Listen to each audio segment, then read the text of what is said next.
বাবু good morning. Good morning. কি গো good morning. Good morning.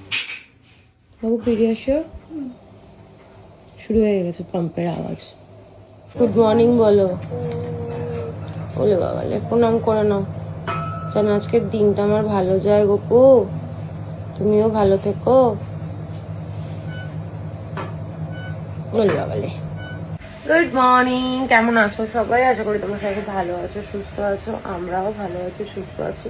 সিন্ডি এখন ready হচ্ছে, স্কুল যাবে। টাটা মাম্মা।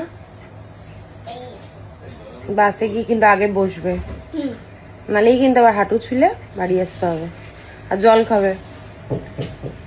এখন বাজে হচ্ছে এই ঘড়ির টাইমটা না আমি ঠিক বুঝতে পারি না। তো সিন্টি বাসটা আবার আমাদের বাড়ির সামনে আসবে না, এখন বাজে যে 7:32। সেই তেঁতুলতলা ওকে ছাড়তে যেতে হবে। ওর সঙ্গে সঙ্গে আমি এখন বেরোবো, বাগানে যাবো, ফুল তুলে নিয়ে আসবো। তো চলো আমার পরে দেখা হচ্ছে। অতনুর কাজ করছে, মেয়ে স্কুল যাবে, জলের বোতল ভরছে।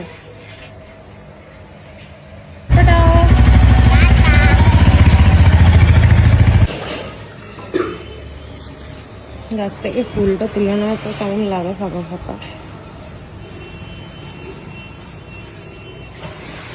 দেখো সবে দেখাচ্ছে কি সুন্দর ফল এসছে।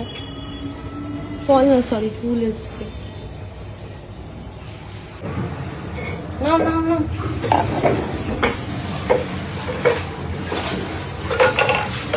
হামিদাদি দেখো, হামিদাদি বলতে বলতে না হামিদাদির অভ্যাস হয়ে গেছে।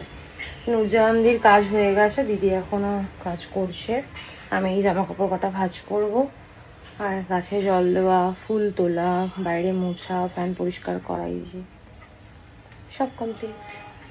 আজ এখন 4টে, একটু লেট হয়ে গেছে কাজকর্ম কমপ্লিট করতে। তোমাদের সঙ্গে সেরকম কোনো কিছু আমি আর শেয়ার করিনি, কারণ কম বেশি প্রত্যেকের ঘরে একই কাজ থাকে। এই ঘর পরিষ্কার করো, রান্নাঘর পরিষ্কার করো, পুজো দাও, স্নান করো, এই আর কেউ যারা রান্না করে তাদের রান্না বান্না থাকে, বেশ একই রকমের কাজ। তো সেই জন্য আর কিছু শেয়ার করিনি। কাজকর্ম কমপ্লিট করলাম, তাও তো 4টে বেজে গেল। জামা কাপড় ভাঁজ করা, স্নান করলাম। এখন বেশ একটু ঠান্ডা ঠান্ডা লাগে। আর চান করার পর না প্রচন্ড পরিমাণে গা হাত পা মানে কেমন একটা রুক্ষ রুক্ষ ব্যাপার হয়ে, শীতে চলে এসছে, দোরগোড়ায় করা নাচ্ছে, সেটা বোঝাই যাচ্ছে। যাই হোক, এখন ওয়েট করি সিন্টি আসুক, তারপর একসাথে সবাই লাঞ্চ করবো। এই হচ্ছে আজকে আমাদের দুপুরের মেনু, চিকেন কষা, আর এখানে হচ্ছে এটা কুমড়ো ফুলের বড়া, আর ফ্রাইড রাইস, ভেজিটেবল আর চিংড়ি মাছ দিয়ে করেছে।